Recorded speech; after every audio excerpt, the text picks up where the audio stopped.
yang tentang simpatis parasimpatis. Oke, ya, saya coba jelaskan kembali ya. Boleh bantu share screen? Oh ya, terima kasih, Alfian. Berapa? 37 tadi?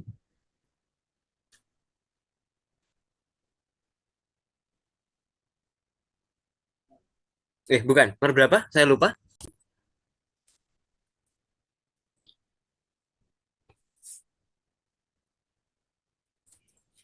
Iya, yang nomor 33 sama yang atas-atasnya juga kayak masih bingung dikit, Kak. Oke, oke, oke, oke. Ya, yang atas-atasnya. Mulai dari nomor berapa? Mulai dari nomor 32 ya. Oke. C, 32. Saraf otonom itu dibedakan atas saraf simpatis, parasimpatis ya. Bedakannya gimana? Aku mungkin izin share screen juga ya. Aku izin share screen ya, Alfian, boleh? Oke, terima kasih. Oh, wait, wait, wait, wait, wait. Saya siapkan dulu materinya.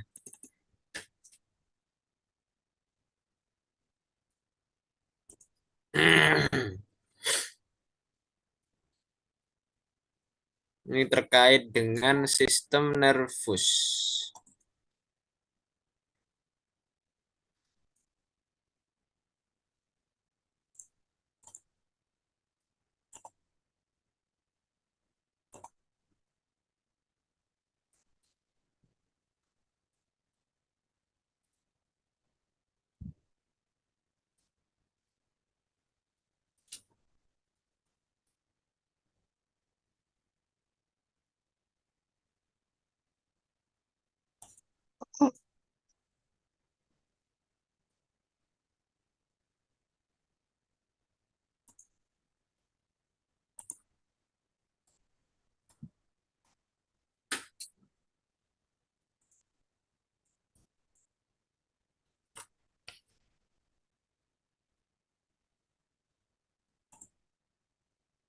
Bentar ya, ini kok agak trouble device-nya.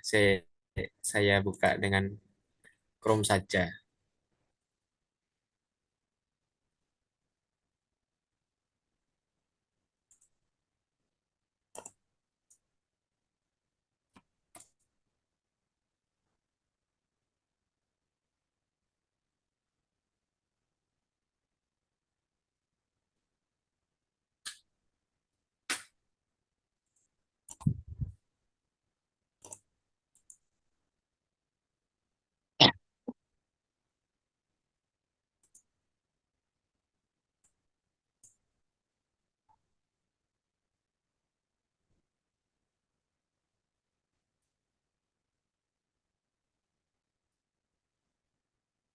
Nah, ini ya, terkait dengan sistem saraf otonom ya, di mana otonom itu terbagi menjadi yang namanya sistem saraf simpatik sama sistem parasimpatik ya. Bedanya apa yang simpatik sama parasimpatik? Secara singkat kita kalau yang simpatik itu ingat-ingat saja, simpatik itu meningkatkan kinerja organ ya. Pengecualian pada urogenital sama pencernaan ya. Atau istilah yang lebih internasional itu adalah fight or flight response ya. Jadi pada saat hewan ini dihadapkan pada kondisi berbahaya ya, terus atau kita contohnya di manusia aja ya. Misal kita ketakutan ya ketemu sama orang yang mungkin mengintimidasi, ya kita kan ketakutan. Jantung itu berdebar-debar dengan kuat, terus nafasnya kayak terengah-engah. Nah, itu merupakan contoh dari fight or flight response ya, itu didorong oleh yang namanya sistem simpatik ya. Di sini pupil mata itu mengalami dilatasi, pembuluh darahnya itu menyempit, terus jantungnya itu meningkatkan detaknya ya. Nah, kalau pada urogenital sama pencernaan itu akan dihambat untuk apa memaksimalkan kinerja dari si jantung tadi ya. Sementara kalau yang parasimpatik ya ini kebalikannya sama simpatik tadi, bekerja secara antagonis. Kalau yang simpatik itu meningkatkan, kalau yang parasimpatik itu menurunkan ya, atau di sini melambatkan ya, mengembalikan ke kondisi yang normal ya. Nah, makanya disebut sebagai rest and digest state ya. Jadi saat teman-teman sudah dalam kondisi yang aman, di zona nyaman ya, itu yang apa? Yang membuatnya kembali ke kondisi normal dari yang setelah ketakutan tadi ya, itu dibantu oleh saraf parasimpatik ya, melambatkan kinerja organ kecuali pada pencernaan sama urogenital ya. Ya, jadi jantungnya itu detaknya kembali normal, tensinya menurun, terus napasnya itu juga lebih teratur lagi. Nah, di sini karena sudah aman, organ pencernaan dia akan melanjutkan kinerjanya ya, baik itu mencerna, kemudian mungkin kalau ada rasa untuk defekasi dan juga urogenitalia itu untuk urinasi ya, itu terjadi karena keberadaan dari saraf parasimpatik. Oke. Kemudian itu yang nomor 32 tadi ya, terkait dengan saraf otonom dibedakan sama simpatis, parasimpatis. Terus ini lanjut yang nomor 33 tadi ya. Nah, ini loh yang saya maksud tadi ya. Inervasi dari saraf simpatik sama parasimpatik yang gambar otak, terus ada sumsum tulang belakang, ini ada gambar mata, jantung dan seterusnya ya. Nah, di sini. Kan tadi pertanyaannya gini, saraf parasimpatis ya, neuronnya berasal dari mana? Bersumber di mana? Ini teman-teman bisa lihat aja di gambar ini ya. Yang sisi kiri ini merupakan saraf yang simpatik, kalau yang di kanan ini yang saraf parasimpatik ya. Soalnya yang ada di FB ceria tadi adalah parasimpatik, otomatis kita lihat aja sumbernya di sini ya. Opsinya tadi A. Medula spinalis dan pars thoracolumbaris. B. Batang otak. C. Preganglionik. D. Radix ventralis. Ya. Nah, saraf parasimpatis neuronnya dari mana? Nah, di sini teman-teman bisa lihat ini kan merupakan batang otak ya. Dia merupakan penghubung antara otak sama medula spinalis ya. Nah, di sini dari batang otak dia merupakan sumber neuron dari saraf parasimpatik ya. Nah, di sini nama-namanya lebih spesifik lagi dibagi menjadi nervus cranialis 3, 7, 9 dan 10. Nah, tadi saya nyebut bagian atas sama bawah. Yang bagian atas itu di medula oblongata, yang bagian bawah ya itu di sini ya, di nervus sacralis 1 sampai 3 ya. Nih, yang parasimpatik itu atas sama bawah. Kalau yang thoracolumbar itu yang tengah-tengah di antara keduanya, ya. Nah, kalau yang thoracolumbar, ya, dia tidak langsung bersumber dari medula spinalis, melainkan dari yang hijau-hijau ini, ya. Nah, yang hijau-hijau ini merupakan ganglion simpatis, ya. Dia berada di luar sistem saraf pusat ya.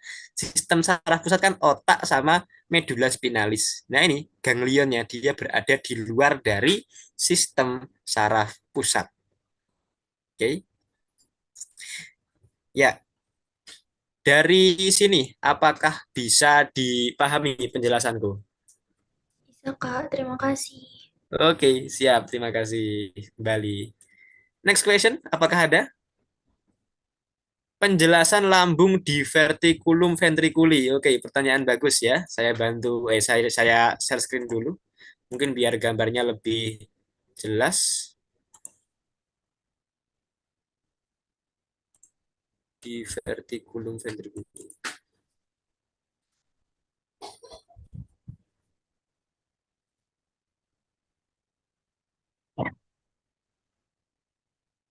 Hilang sih.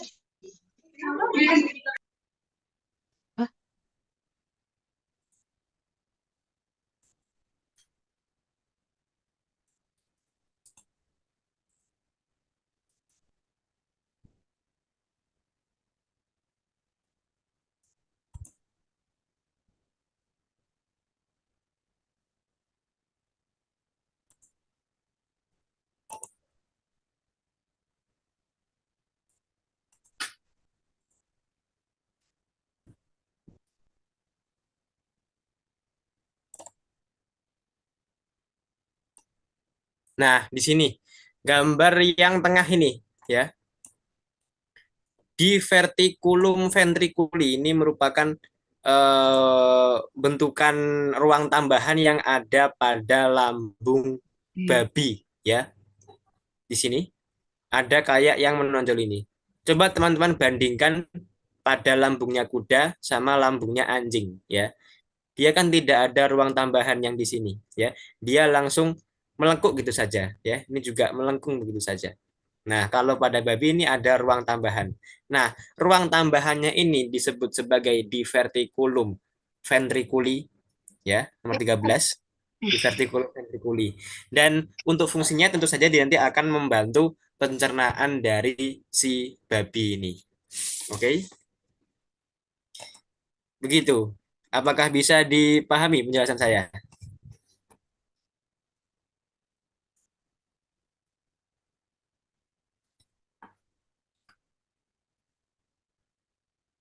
Gimana, Faros? Oke, untuk hasil record Zoom gimana? KMC apakah akan di-share? Ya, untuk hasil record Zoom-nya nanti akan di-share ya. Oke, jadi aman teman-teman ya. Nanti kalau teman mau belajar lagi bisa sambil nonton hasil record Zoom-nya. Oke, Terima next kasih, question. Kak. Ada? Oke, sama-sama. Yuk, ada yang tanya lagi apa enggak nih? Ya, Oke, boleh silahkan. dari Najwa. Baik, Kak. Permisi, Kak. Saya mau tanya. Jadi tadi kan ada organ yang jumlah kapilernya banyak. Itu kan tadi dipilihnya semua tadi kan. Kelenjar endokrin, ginjal, otot kulit, sama jaringan lemak. Berarti apa ada, Kak, contoh organ yang kapiler darahnya itu sedikit gitu, Kak? Selain kulit sama kuku. Oke, ya ini bisa dilihat pada PPT sistem agniologi ya. Oh, oke, Nah, oke, di Kak. sana akan ada wait, aku bukain aja. Contoh organ-organ yang sedikit vaskularisasinya.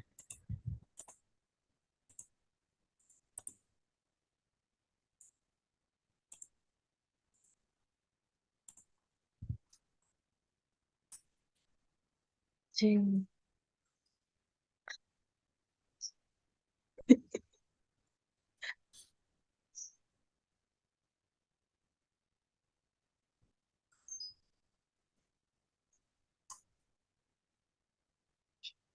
Nah, di sini.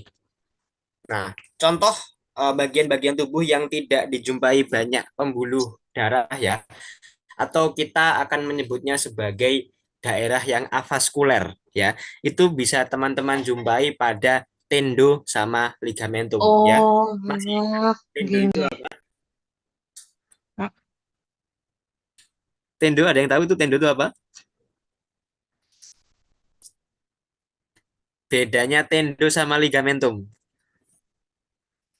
Ini review bab 3 tentang miologi. Tendo perlekatan otot, kalau ligamentum perlekatan antar tulang, Kak. Ya, betul sekali ya. Jadi ujungnya otot yaitu kalau otot kan atau daging itu kan warnanya merah kemerahan gitu. Nah, semakin ke ujung ya, semakin mendekati tulang, itu kan warnanya kayak putih-putih. Nah, itu disebut sebagai tendo ya. Jadi dia penghubung antara otot sama tulang, disebut tendo. Nah, kemudian kalau ligamentum itu kan penghubung antara tulang sama tulang. Nah, kalau teman-teman perhatikan ya, di sana kan strukturnya putih. Kemudian kalau teman-teman mau nyoba ngiris itu tendo atau ligamentum mungkin saat kurban ya, itu kan jarang ada darahnya ya, hampir nggak ada darahnya. Nah, itu merupakan daerah yang sangat sedikit kapilernya ya. Nah, sementara kapiler sendiri kan fungsinya untuk menghantar nutrisi. Nah, terus gimana itu nutrisinya bisa sampai ke tendo ligamentum kalau di sana sedikit pembuluhnya. Nah, itu terkait dengan nanti yang namanya sistem difusi ya. Jadi nutrisinya itu akan sampai ke sel-selnya itu melalui difusi ya. Jadi merambat gitu. Tidak melewati yang namanya pembuluh darah. Tapi konsekuensinya karena tidak ada pembuluh darah, maka penyembuhan misal terjadi kerusakan pada tendo atau ligamen itu cenderung lambat atau lama. Gitu, Nasfa. Apakah bisa dipahami? Bisa dipahami, Kak. Terima kasih banyak. Oke, sama-sama. Oh, Ada lupa. pertanyaan lagi? Enggak, Kak, lupa lupa itu, Kak. Lupa Oke, oke, oke. tangannya diturunin. Oke, ini ada pertanyaan lagi. Jelaskan kembali yang terkait preganglion sama postganglion. Oke, jadi ini merupakan basic dari sistem nervus ya, membedakan antara preganglion sama postganglion ya. Jadi syarat suatu saraf itu disebut sebagai saraf otonom itu harus melewati minimal 2 buah neuron ya. Ada neuron neuron preganglionik dan juga neuron postganglionik ya. Jadi teman-teman perhatikan tabel yang ada di sebelah kanan ini ya. Pada sistem saraf somatik ya atau pada tubuh ya. Normalnya itu kan dari sistem saraf pusat ya, badan sel itu cuma ada satu akson saja ya. Di sini tidak dijumpai keberadaan ganglion ya, langsung ke organ targetnya. Nah, sementara pada sistem saraf otonom ya, dia mempunyai yang namanya ganglion ya. Ya, jadi dari sistem saraf pusatnya ya atau pada apa namanya yang di tepian tadi ya, itu akan melewati sebuah akson, kemudian masuk ke ganglion ya. Nah, akson atau neuron yang berada sebelum ganglion itu disebut sebagai neuron preganglionik atau akson preganglionik ya, tergantung nunjuknya. Kalau cuma yang penjuruan sitoplasmanya ini akson, kalau nyebut sama badan selnya ya neuron ya, akson preganglionik. Nah, setelah masuk ke ganglion akan lanjut ke sel saraf berikutnya, baru nanti mencapai organ ya.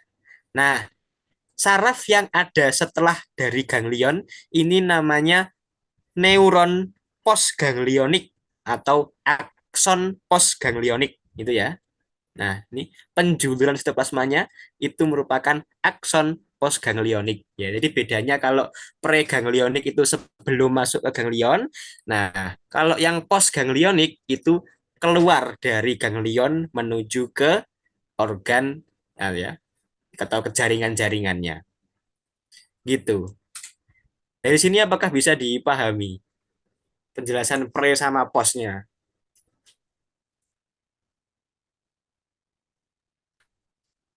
Muhammad Gimana Eko buat Prasetyo. yang tanya tadi? Udah paham apa belum?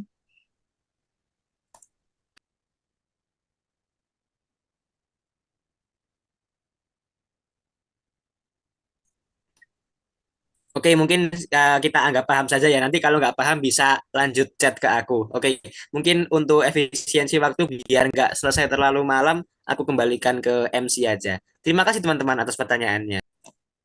Oke, terima kasih teman-teman buat yang udah bertanya. Terima kasih juga Kak Muso atas jawaban dari pertanyaan-pertanyaannya. Karena ini sudah menunjukkan pukul 20 lebih 28, kita cukupkan untuk sesi tanya jawab. Untuk kegiatan selanjutnya adalah sesi dokumentasi kepada panitia yang bertugas, dipersilahkan.